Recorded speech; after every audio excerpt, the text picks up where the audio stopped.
तो अर्ज किया है कि किसी को नहीं पता मैन इन येलो की मिस्ट्री, किसी को नहीं पता मैन इन येलो की मिस्ट्री, इससे अच्छा तो काम करता है मेरे यहाँ का मिस्त्री। कौन कह रहा मालूम है मेरे को बहुत ही घटिया शायरी थी, लेकिन इससे घटिया कुछ हो सकता है तो वो है फ्रॉम सीजन 4 का एपिसोड 8। और जितनी बकवास ये अपने एक एपिसोड में करते हैं उससे दुगनी बकवास इंडियन मीडिया वाले करते हैं। लेकिन हाँ ये है कि फ्रॉम वाले एक एपिसोड में अपने एक दो इम्पोर्टेंट चीजों पर ध्यान तो दे ही देते हैं। और इस एपिसोड में भी हमें कुछ ऐसी चीजें पता चली जिससे हमें ये कंफर्म हो जाता है कि कैसे जो फातिमा का नाइट मॉन्स्टर में कन्वर्ट होना है वो एक अच्छी चीज है। कैसे 96.7% मैं श्योर हूँ कि जो हेनरी है वो विक्टर को पेल देगा। और आखिरकार क्यों जो टोटेम है वो रोजर पर वर्क किया लेकिन नाइट मॉन्स्टर्स पर नहीं। तो इन्हीं सभी चीजों पर आज हम लोग इस वीडियो में बात करेंगे। तो वीडियो बहुत ही ज्यादा इंटरेस्टिंग होने वाली है, इसलिए वीडियो को आखिर तक जरूर देखना। लेकिन उससे पहले जल्दी से वीडियो को लाइक और हाइप कर दीजिए और चैनल को सब्सक्राइब करके बेल आइकन को दबा दीजिए। तो चलिए बिना देरी किए वीडियो को स्टार्ट करते हैं। तो सबसे पहले विक्टर और हेनरी की बात करते हैं। तो हमें ये तो समझ में आ चुका है कि जो सोफिया है उसके ब्लड के कारण हेनरी को हेलुसिनेशंस आ रहे हैं कि फ्रॉमविल में जो कुछ भी हो रहा है वो सब कुछ एक सपना है। अब सबसे पहले हम लोग हेनरी के हेलुसिनेशंस पर ध्यान दें तो उसका जो कमरा है हॉस्पिटल का वो पूरा येलो कलर का है, जो कि अगेन ये सिग्निफाई कर रहा है कि ये सभी चीजें एक हेलुसिनेशन है। दूसरा हमें ये पता है कि ये सेम चीज एबी के साथ भी हुई थी। अब इस हेलुसिनेशन वाले सीन पर तुम लोग ध्यान दो तो यहाँ पर विक्टर और हेनरी दोनों ने ही ब्लू कलर के कपड़े पहने हुए हैं। और मैंने तुम्हें ऑलरेडी पहले ही बता रखा है कि कलर व्हील में जो ब्लू और येलो कलर होता है वो कॉन्ट्रास्ट कलर यानी कि अपोजिट कलर होते हैं। और तो और जब एबी फ्रॉम के लोगों को मार रही थी तब उसने भी ब्लू कलर के कपड़े पहने हुए थे। तीसरा की सीन में एक डॉक्टर आई है जो हेनरी से कहती है अगर आपको वापस रियल लाइफ में आना है तो आपके नाइटमेयर्स में जो एंकर है उसे आपको खत्म करना होगा। अब यहाँ पर उस डॉक्टर का एंकर से मतलब है विक्टर का, जिसका बेसिकली यही मतलब है कि फ्रॉम में हेनरी को विक्टर को मारना पड़ेगा ताकि उसका ये नाइटमेयर खत्म हो सके। और सिर्फ विक्टर को ही नहीं, हेनरी इतना पागल हो चुका है कि वो और 2-4 लोगों को पेल कर ही जाएगा। क्या पता वो तैबथा को ही मार दे, क्योंकि ऑलरेडी विक्टर कई बार बोल चुका है कि ईथन को फ्रॉम में अकेला रहना पड़ेगा। तो ये चीज फोरशैडोइंग हो सकती है कि तैबथा भी इस सीजन में मर जाएगी, क्योंकि इस चीज का जो चौथा हिंट है वो हमें इसी एपिसोड में देखने को मिलता है। हम लोगों ने इस एपिसोड में देखा कि जो ईथन है उसको विक्टर तैयार कर रहा था कि अगर वो फ्रॉम में अकेला रह गया तो उसे सरवाइव कैसे करना है। और इसी बीच में वो अपनी दुख भरी दास्तान भी सुनाता रहता है, जिसमें वो कहता है कि जब वो अकेला रह गया था फ्रॉम में तब उसे सबसे ज्यादा उसकी बहन एलोइस और उसकी माँ मिरांडा की याद आती थी। और हम लोगों ने देखा है कि जो विक्टर है उसे बचपन से ही माँ का प्यार नहीं मिला है। और इसी एपिसोड में आगे जो तैबथा है वो विक्टर से ये भी कहती है कि उसे नहीं लगता कि वो फ्रॉमविल में वापस सिर्फ बच्चों को बचाने आई है, बल्कि विक्टर को वापस घर ले जाने आई है। जिसका यही मतलब है कि तैबथा विक्टर से कहीं ना कहीं अंदर ही अंदर सिंपैथी करने लगी है और उसे अपना बेटा मानने लगी है।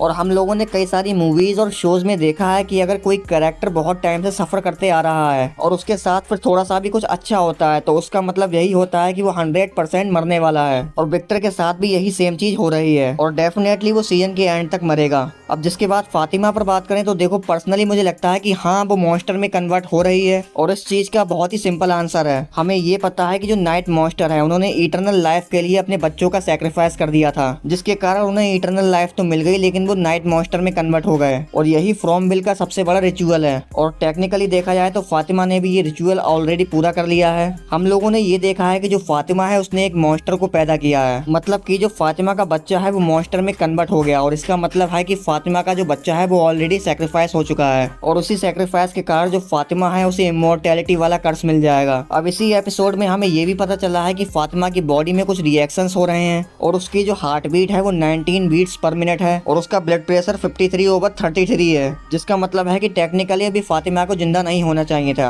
अब हमें याद है कि बॉयड के स्माइली मॉन्स्टर को मारने के बाद जब उसका पोस्टमार्टम किया गया था तो उसकी बॉडी में सारे ह्यूमन ऑर्गन्स प्रेजेंट थे लेकिन उसकी बॉडी में ब्लड नहीं था। और अगर हम लोग नॉर्मल ह्यूमन बॉडी की बात करें तो नॉर्मल ह्यूमन बॉडी का जो ब्लड प्रेशर होता है वो होता है 120/80 और नॉर्मल हार्ट बीट की रेंज होती है 60 to 100 बीट्स पर मिनट। तो फातिमा का ये लो हार्ट रेट और लो ब्लड प्रेशर यही बता रहा है कि उसकी बॉडी में जो ब्लड है वो धीरे धीरे कम हो रहा है और फातिमा की बॉडी में वो जो रिएक्शन है वो उसी चीज का इंडिकेशन है। अब मेरी यहाँ पर एक थ्योरी ये है कि जो फातिमा है वो एक हाइब्रिड बन जाएगी, मतलब कि वो आधी मॉन्स्टर और आधी इंसान रहेगी और इसी कारण उसे नई पावर्स मिलेंगी, जो कि ऑलरेडी हम लोगों ने देख रखी है कि वो नाइट मॉन्स्टर के थ्रू देख सकती है और उन्हें कंट्रोल भी कर सकती है। तुम्हारे इस बारे में क्या थॉट्स हैं मुझे कमेंट में जरूर बताना। अब आगे बात करें तो शायद मैंने फिगर आउट कर लिया है कि क्यों जो टोटेम थे वो रोजर पर वर्क किए लेकिन नाइट मॉन्स्टर्स पर नहीं, और यही रीजन है कि जो मैन इन येलो है वो तैबिथा को वार्न कर रहा था कि अगर सैक्रिफाइस बच्चों की उन लोगों ने बोन्स निकाली तो फ्रॉमविल में कुछ बहुत भयानक हो सकता है। तो देखो हमें ये पता है कि फ्रॉमविल में कई सारे डिफरेंट तरीके के मॉन्स्टर्स हैं, जैसे लेक वाली डॉल, नाइट मॉन्स्टर, या फिर आगे हमें और जो भी डिफरेंट काइंड मॉन्स्टर्स देखने को मिलेंगे। तो हो सकता है कि फ्रॉमविल में हर डिफरेंट काइंड ऑफ मॉन्स्टर के लिए डिफरेंट काइंड ऑफ सीक्रेट चीज लगती हो जिससे कि उन्हें रोका जा सके।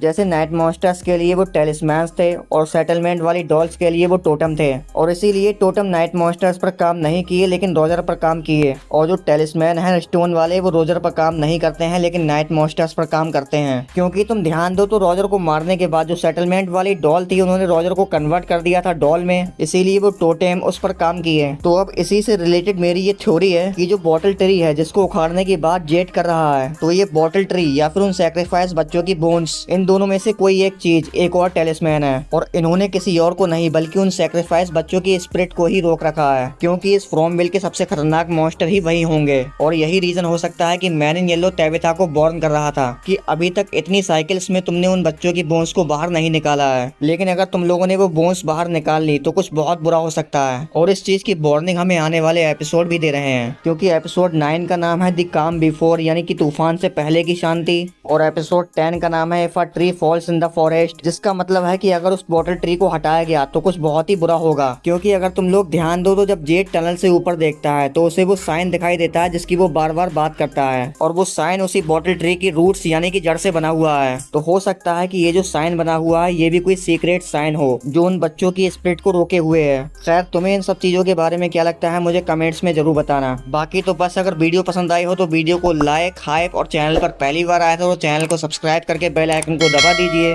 क्योंकि ऐसे ही अमेजिंग और इन्फॉर्मेटिव वीडियोस हम आपके लिए लाते रहते हैं। हम आपसे मिलेंगे नेक्स्ट वीडियो में नेक्स्ट अपडेट के साथ। As always thanks for watching.